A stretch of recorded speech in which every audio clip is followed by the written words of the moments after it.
Muito bem, seja bem-vindo ao canal Conto um Conto, ele que traz áudio contos literários de grandes escritores renomados na história da humanidade e também novos escritores, ok?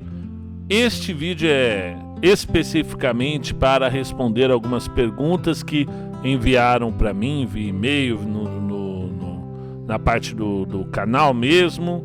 Então vou respondê-las rapidamente aqui para a gente continuar com nossas gravações, ok? Eu ia aparecer no vídeo, mas não acho necessário, então não precisa, é só realmente o áudio, ok? Então, primeira pergunta de Fernando Amaral: como reverter a entropia? Pessoal, ele falou aqui, só os fortes entenderão. A entropia, a gente sabe, quem não sabe, é uma unidade que mede a irreversibilidade de um sistema termodinâmico. Calma que eu vou responder essa questão da física. Nós vivemos a vida na Terra, ela existe, ela tem essa oportunidade graças ao sistema termodinâmico do Sol, né? Sabem que o Sol ele queima hidrogênio em hélio. Vai levar alguns bilhões de anos para o Sol terminar de queimar esse hidrogênio em hélio, mas um dia vai acabar. E as estrelas chegaram a essa entropia. Não só as estrelas, as constelações, algumas estrelas que ainda vão nascer, mas que um dia todas elas apagarão. Terminará o sistema termodinâmico, essa coisa que emite energia da qual a gente se beneficia e vive, ok? E é claro que ele está se referindo aqui na questão da entropia, que é esse fim de tudo, que seria o apocalipse universal. Ele está se referindo ao Isaac Asimov, um dos maiores escritores de ficção científica que eu adoro, e especificamente mais ainda a um conto que é A Última Pergunta. Aconselho vocês a ouvirem esse conto. Esse conto é incrível, emocionante, tem um final que arrepia a gente. Um final incrível. Então ele fala aqui de uma maneira muito bem humorada, né, como reverter a entropia, como reverter esse final trágico que terá o universo. Existe uma forma, quando tudo tiver acabado, de voltar tudo para o começo. E aí é um convite para ler o conto A Última Pergunta, de Isaac Asimov, tem no canal, ok? Segunda pergunta do Vinícius Oliveira: fala Marcelão, queria saber se tem oportunidade de você fazer, além dos contos, alguns vídeos apenas falando sobre escritores, gêneros e sobre suas obras preferidas. Gosto muito quando no final dos contos você abre um espaço para fazer reflexões sobre a história que acabou de narrar ou sobre o escritor. Sim! Entretanto, minha resposta aqui é: esses vídeos demandam muito tempo, são difíceis de fazer, mas eu quero sim aos poucos. Pô, seria muito legal se tirar um dia para falar sobre a biografia de grandes escritores, né? De um Machado de Assis, de um Franz Kafka, de um Edgar Allan Poe, mas aos poucos, né? A gente vai conseguir. Ainda não vivo somente disso, então realmente é difícil. E quanto às reflexões que eu faço no final do conto, elas não têm um texto prévio, porque na maioria das vezes eu não conheço esse conto ainda. Eu vou na sorte. Escolho um autor que eu gosto, um conto que eu tenho o tempo de lê-lo, e a partir das impressões que eu tenho diante da própria gravação é que eu vou imaginando alguns comentários que seriam pertinentes. Alguns contos são tão incríveis e suficientes que nem precisa eu falar nada no final. Às vezes, se eu for falar alguma coisa, eu vou estragar aquela coisa que o conto deixa, ok? Terceira pergunta, Giovanna Cobos: quais são seus autores preferidos por estilo? Bom, autores preferidos não. Quais são seus contos favoritos por estilo? Dentro do canal, gosto muito desse A Última Pergunta que eu acabei de falar, do Asimov. Gosto muito do Barril de Amontilhado do Poe. Essa coisa perversa, essa coisa psicopata do narrador que prendeu o Fortunato lá embaixo. Portanto, depois eu vou falar mais do barril de amontilhado. Curta a história do Machado de Assis, tem no canal também, digita lá, curta a história, conta o conto Machado de Assis. Muito poético, muito lírico, gostoso de ler, emocionante. Gosto muito pessoalmente, falando do conto Bandeira Branca do Luiz Fernando Veríssimo, pela mesma questão, um conto sensível. E olha que o Luiz Fernando Veríssimo ele é muito bem humorado nos seus contos, né? Nesse caso aqui ele foi muito sensível com os seus leitores, ok? Tem outros que eu gosto, mas esses aqui são os preferidos. Eu tenho quarta pergunta, Joseph Holt. Você planeja fazer obras de fantasia para o canal como as de Tolkien ou de Eduardo Spohr? Bom, o Tolkien é o escritor do Senhor dos Anéis, né? Eu ainda não li, tem aqui em casa, acredito que tem o Senhor dos Anéis, eu acho que eu já vi ele por algum lugar aqui. Tá lá em cima, né? Não tive a oportunidade de ler, sem vergonhice, mas vou conhecer um dia, né? E o Eduardo Spohr, ele é aquele que escreveu a trilogia dos Filhos de Éden, né? Vou conhecer, não conheço, mas vou atrás de... Sempre quando alguém fala de um novo escritor, eu vou atrás de saber. Quinta pergunta do Vinícius. Por que você conta um conto? Por que você conta um conto? Bom, veja bem, ó. Primeiro, para me forçar a ler. Eu sei que quando eu leio hoje, eu não leio somente para mim, eu leio para dezenas de centenas de pessoas. Então, é um estímulo, né? É igual ir para academia. Imagina que se tivesse milhares de pessoas indo para academia contigo, você ia ter um incentivo muito maior para ler. Segundo, porque eu gosto de contar histórias. Desde menino eu acho muito interessante essa coisa de você juntar uma turma em volta de uma roda assim, contar histórias, rir. Quando a gente vai... Eu tenho amigos de mais de 30 anos, então quando a gente junta num churrasco, no bar para conversar, sempre eu gosto de apresentar as histórias novas para essa turma ou contar as nossas antigas quando tem alguém novo na roda, ok? Terceiro, para ampliar meus pensamentos, eu acho que a reflexão humana ela precisa da literatura, porque a literatura ela é plurissignificativa, ela traz outras formas, você coloca-se no lugar de outras pessoas, então você tem a oportunidade de entender coisas que você não entenderia apenas pela sua visão de mundo. Então, você lê um texto de Oscar Wilde, por exemplo, ele te dá a oportunidade de se colocar no lugar dele. Você lê um texto, Bukowski, por exemplo, Charles Bukowski, ele te dá uma oportunidade incrível de passear com ele, e isso não tem preço. Isso vai ampliando, dilatando o seu pensamento, e eu já expliquei isso num vídeo também, não vou me expandir muito nessa questão. E quarto, porque é muito legal, é muito gostoso chegar em casa e ler para vocês. Sexta pergunta do Deviston Azevedo. Você acha hoje que exista algum escritor desse mesmo gênero que seja do nível de H.P. Lovecraft ou Allan Poe? Não. É a velha questão do Pelé. Você acha que existem jogadores que foram melhores que Pelé? Não, porque era outra época. Hoje você tem toda uma condição tecnológica para você escrever melhor. Você tem aulas para ser escritor no YouTube. Você tem uma facilidade de agregar informações pela internet com uma velocidade muito grande. E depois que você inaugura um gênero, e Edgar Allan Poe inaugurou vários gêneros, o gênero da narrativa do psicopata, pela visão do psicopata, o gênero do terror, o gênero do detetive com o Dupin, e o H.P. Lovecraft inaugurou o gênero também do horror cósmico, né? Essa coisa que hoje a gente vê todo dia, por exemplo, no Stranger Things, é o terror cósmico, o horror cósmico, né? Essa coisa do monstro tentacular. Depois que você inaugura uma rua, é muito fácil andar por ela.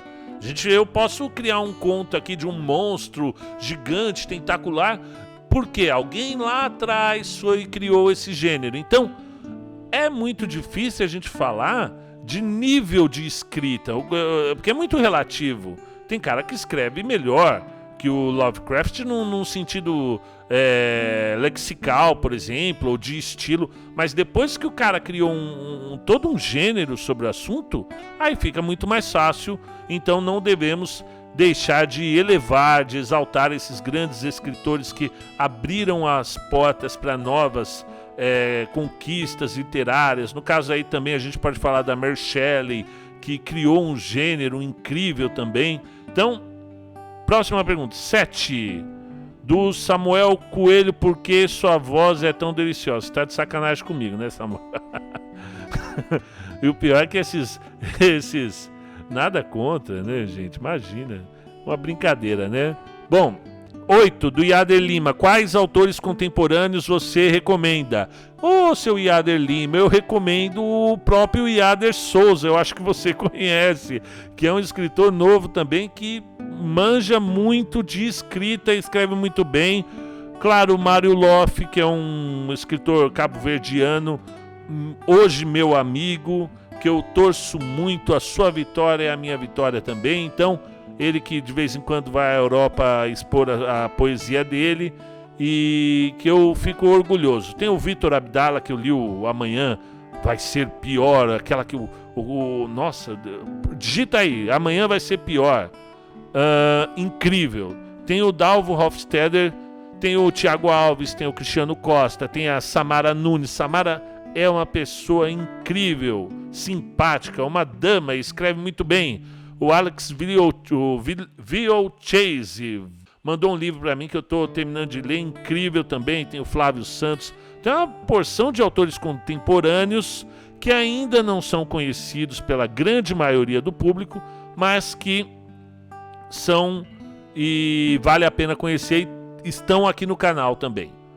Pergunta 9, Isaac Santos: ser professor de literatura ajuda na carreira de escritor? Bom, eu ainda não tenho uma carreira de escritor, não tenho livros publicados, ainda sequer enviei textos para editoras, né? Mas é claro que é meu sonho.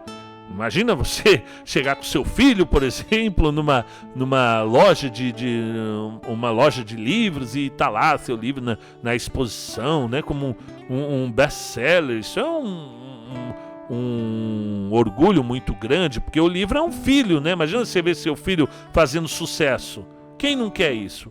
No entanto, a pergunta é: ser professor de literatura ajuda a escrever? Sim, e muito, muito, porque cada livro que você escreve, você pode se utilizar de técnicas que você aprende na faculdade, como, por exemplo, as figuras de linguagem, sabe? A metonímia, a comparação, a catacrésia, o eufemismo, a hipérbole, a metáfora. Então, tudo isso, a perífrase, tudo isso é uma maneira de você ver um texto tecnicamente. É claro que não necessariamente você precisa fazer uma faculdade de letras para escrever bem. Está aí a história para mostrar isso a todos nós, né? Você não acha que um Dostoiévski precisou fazer uma faculdade de letras para escrever bem. No entanto, ajuda, e ajuda muito.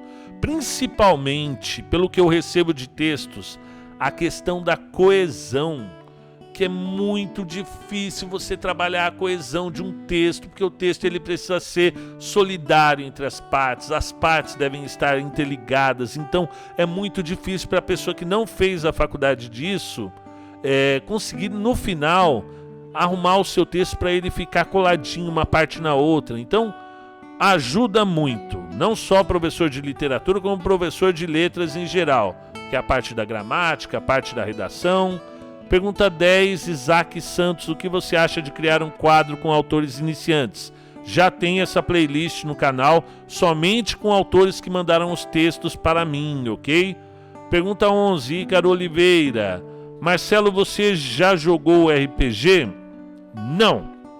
Mas eu já vi uma galera jogando lá no Parque do Ibirapuera algumas vezes e eu achei muito legal. Ouço falar dessas tribos. Eu acho que a gente tem que ter tribo, né?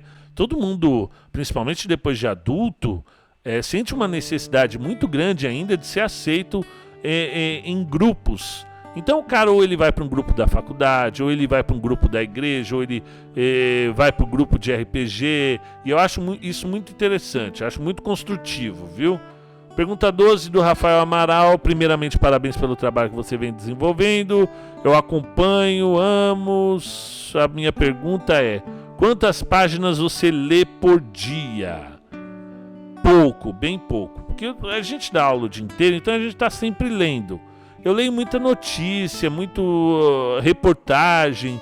Então quando eu chego em casa, é só o conto mesmo que eu leio e algumas pesquisas para eu escrever. Preciso fazer muita pesquisa, então tem que ler muito editorial.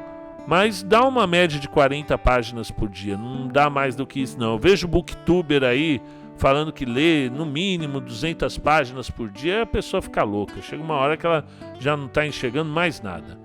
O Ricardo Vitório pergunta ao vencedor: um barril de amontilhado? Bom, se te chamarem para tomar um amontilhado no porão da casa da pessoa, em pleno carnaval, meu amigo, corre que é cilada. Pode ter certeza que boa coisa não vai vir, não. O Breno Perron: você joga algum game? Bom, jogo com meu filho, né? O Injustice, o FIFA. Eu jogava muito Mario Kart, Street Fighter. Até comprei um fliperama pro meu filho, mas só eu jogo, ele não joga, né? Mas muito difícil jogar, mas gosto, acho. Passei minha infância e minha adolescência inteira jogando. Irani Nonato: como, quando e por que você teve a ideia desse trabalho? Parabéns, maravilhoso. Bom, uma vez eu estava voltando do Rio de Janeiro com a minha família e hoje em dia em ônibus, avião, essas coisas tem Wi-Fi, né? Então dá para você ouvindo um audioconto, um audiolivro. Eu coloquei para ouvir, eu acho que deu para ouvir um pedaço da Metamorfose do Kafka e o da baleia, Moby Dick, né? E eu achei aquele esplêndido, muito interessante. E quando eu era criança eu ouvia muito o Que Saudade de Você, do Eli Correia, né? Que contava história, a gente ficava, né? Minha mãe ouvindo, minha avó ouvia, e eu ficava ali pela cozinha ouvindo também quando era criança.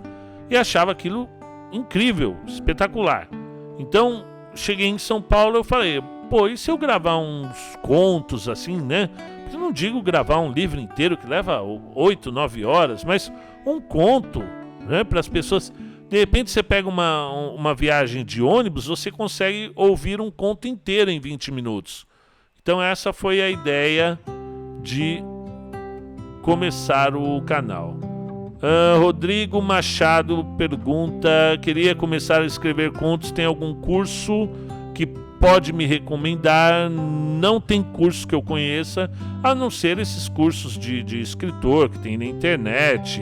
Deve ter algum lugar que tenha algum curso de escrita na sua cidade, mas eu aconselharia você a ler muito, a ampliar a sua bagagem de vida. Cada lugar que você viaja, prestar atenção se o clima muda as florestas, muda o sotaque das pessoas. Sente no ônibus, eu sei que isso é meio complicado, mas ouça as histórias que as pessoas estão contando. Hoje em dia o pessoal fica com fone de ouvido, não ouve mais nada. Então preste atenção nas pessoas, no modo delas se vestirem, no modo delas falarem. Tudo isso vai compondo os bons filmes que você assiste, as peças de teatro que você tem a oportunidade de presenciar, as músicas que você ouve, as pessoas que você conhece, os lugares que você viaja. Tudo isso vai compor uma personalidade maior, uma bagagem cultural que pode se transformar num conto. Claro que é um gênero muito difícil, porque você tem um poder de condensar uma história a poucas páginas, e nem sempre é fácil você conseguir resumir a ponto de criar um ápice, algo incrível, fantástico em poucas frases, né? O espaço é muito curto, mas aconselho sim a prestar mais atenção nas coisas, na vida, nas pessoas. 17, abrindo o baú. Pergunta: você tem algum livro publicado? Não, mas tem esse sonho, já tem essa vontade, sim.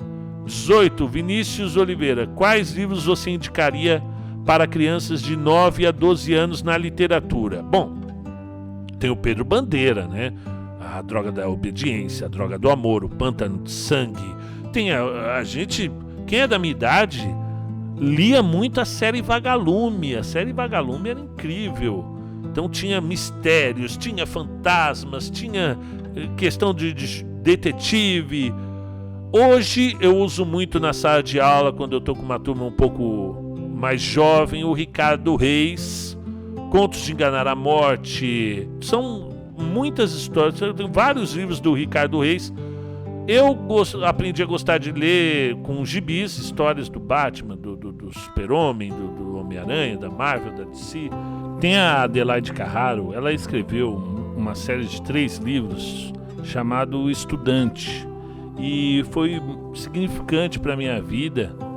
Foi muito interessante ter lido isso logo muito jovem, porque ajudou a criar alguns alicerces que ainda me ajudam bastante, e até tenho um projeto de ler O Estudante, principalmente o primeiro, gravar aqui no canal, ok? Tem a série do Sherlock Holmes, do Arthur Conan Doyle, que eu acho incrível, e eu acho que ler a partir dos 12 anos já dá para você entender bem o Sherlock Holmes.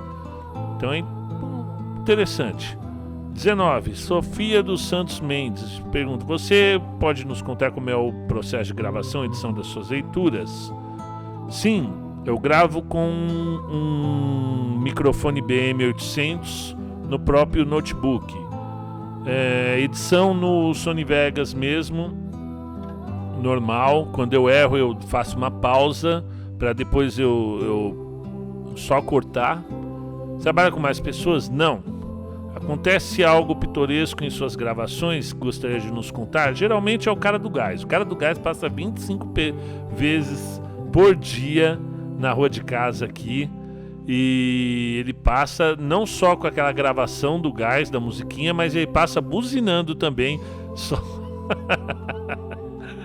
E o bebê, eu começo a falar, ele fala também, né? Eu tenho um bebê de 4 meses aqui, então ele começa a falar também. Eu gosto de gravar na sala mesmo, porque não gosto de ficar trancado no quarto e perder o convívio familiar.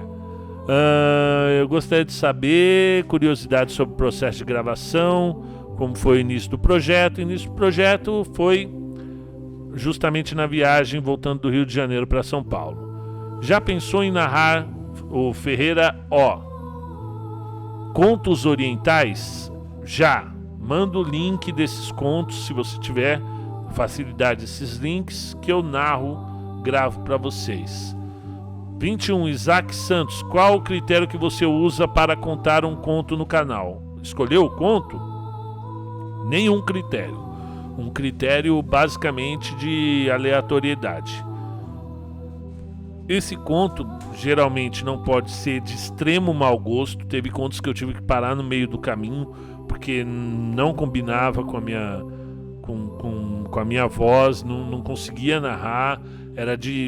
Porque não há censura quanto à arte. Você pode falar sobre qualquer assunto, porque é uma simples reflexão do que ocorre na vida real, uma representação do que é a humanidade. Ela é frágil, ela tem erros, ela tem patologias, mas a forma que você traz isso pro conto, ela tem que ser tem que virar arte, transformar aquilo em arte e não em puro sadismo, puro mau gosto. Então é isso, pessoal. Tem algumas outras perguntas que eu vou transformar em outro vídeo, mas por enquanto é só isso. Continuem Inscrevam-se, comentem, sejam bem-vindos. Um grande abraço a todos